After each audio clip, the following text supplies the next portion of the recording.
Hello, friends, and welcome to your favorite radio show, Face for Radio, here on 660 WFAN. I'm Dylan Balsamo, and these are my friends. Evan Masters. And I'm Ben Curtis. So we have a lot of topics to cover today. It's an interesting week in sports, but we'll start with the recent flare in NBA free agency. With the salary cap going up, there have been a lot of players going to a lot of different places for strange amounts of money.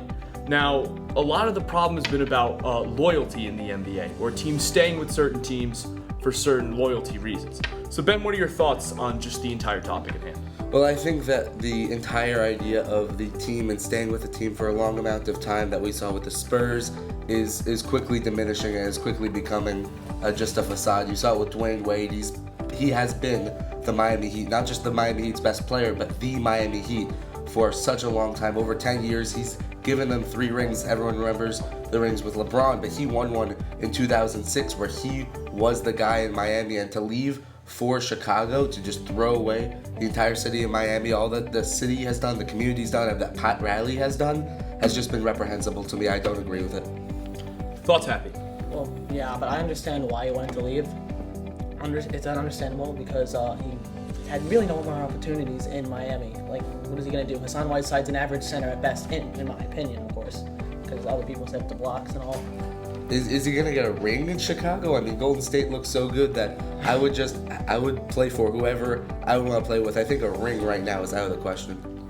But I actually think that he has a much better chance in Chicago compared to Miami, because Chicago right now, they're actually building a nice team. They have Rondo, they have Jimmy Butler is one of the youngest rising stars. Yeah, they're getting ready. They're getting ready to compete in 2 to 3 to 4 years. I don't know if he's going to be there in 2 to 3 to 4 years.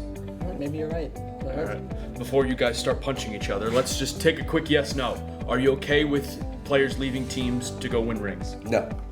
No. I'm okay with it. But let's get to our caller. We got Jerry from Queens. How you doing, Jerry? Hi, I'm actually good right now. My question is, well, obviously you guys were just talking about the free agency between, all the different teams and all the different teams leaving and all the players leaving because of loyalty reasons. What do you guys think about the Kevin Durant situation? Because, as we all know, he left the Thunder to pursue a ring when he could have had an opportunity in Oklahoma City with the rising young staff that they've had and him and Russell Westbrook working as a team. All right, so thoughts, fellas? Well, first of all, I'd like to say it's July 12th today, and Kevin Durant is still on the Warriors. But anyway, yeah. The thing about Kevin Durant is he wants the ring. After 7-8 years of frustration in Oklahoma, he really wants the ring. And that's Westbrook. There's some stuff going on there, so. I personally think I have no problem with him going to wherever he feels needs to go if he wants to win. If he feels he has the power to leave somewhere just to win, power to him, I'd say. I'd say, if you want a ring, then go where you can get a ring. You have no attachment. He's not from Oklahoma City. That's not how this works. If you want a ring, go get a ring.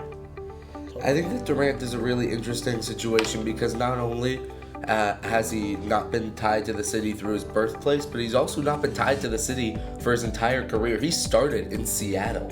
So the fact that he does not have nearly as big of a tie as, say, Wade does to Miami, I think that makes him a very unique circumstance.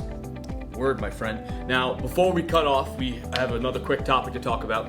All-Star Game is this weekend. There's been a lot of talk about voting reform, especially with the amount of Red Sox and Cubs that have been in the starting lineup. So just quickly, what do you think about this? I think that the voting system absolutely has to be changed. Look, I love that the fans get a say, but I think that baseball people need to have more of a say in the starters. I would go for a 50-50, baseball writers, players, managers, coaches, however baseball does, 50-50 with the fans and with baseball people. I totally agree. This is the third year now that this voting has gone ahead. The last 2 years it's been the Kansas City Royals.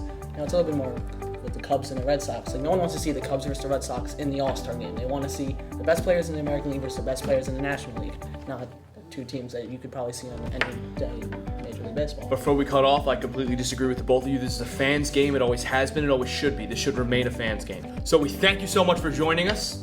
I'm Evan Masters. I'm Ben Curtis. And I'm Dylan Balsamo. Thank you so much.